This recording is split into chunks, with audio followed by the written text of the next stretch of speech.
तू जोगे हर जाई अब यत्ते नहीं रोआही। अच्छा तू जोगे हर जाई अब यत्ते नहीं रोआही। तुझे दिलाही जखम कम करे न मरहम मन करे जहर खाके मर जाई। तू जोगे हर जाई अब यत्ते नहीं रोआही। अच्छा तू जोगे हर जाई अब यत्ते नहीं रोआही। I like you। तुझे दिलाही जखम कम करे न मरहम मन करे जहर खाके मर जाई। कुछ भी बोलते हो। तू जोगे हर जाई अब यत्ते नहीं रोआही। चल हट डीजे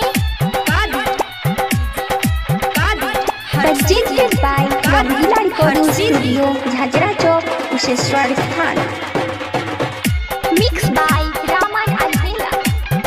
जो जोगे बेवफा तू चीद रहम दिलवा पर खंजर चल लही सनम। दिलवा पर खंजर चल लही सनम।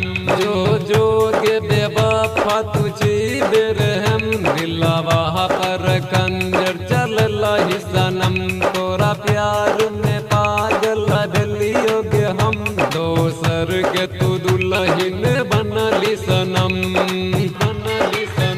रहो तोरे प्रयास तोर दिला विश्वास अब खुनवा के आंसू आई। अच्छा तू जोगे हर जाई अब यत्ते नहीं रोआही। तू जोगे हर जाई अब यत्ते नहीं रोआही। चल हट DJ Presented by Rangila Recording Studio, Jhajra Chowk, Kusheshwar Sthan. Mixed by Raman Albela. भगवान के सामने खैलाही कसम सत छोड़ब न कबहू जन्म जन्म। सत छोड़ब न कबहू जन्म जन्म। भगवान के सामने खैलाही कसम सत छोड़ब न कबहू जन्म जन्म। अब यकिया में हमरा याद नमी की प्यार में तोरा कलियो कमी राइटर वो जलिया रुने गोविंद गेला कहो सुन हमरा छोड़ के केला दोसर से सगाई। तू जोगे हर जाई अब यत्ते नहीं रोआही। अच्छा तू जोगे हर जाई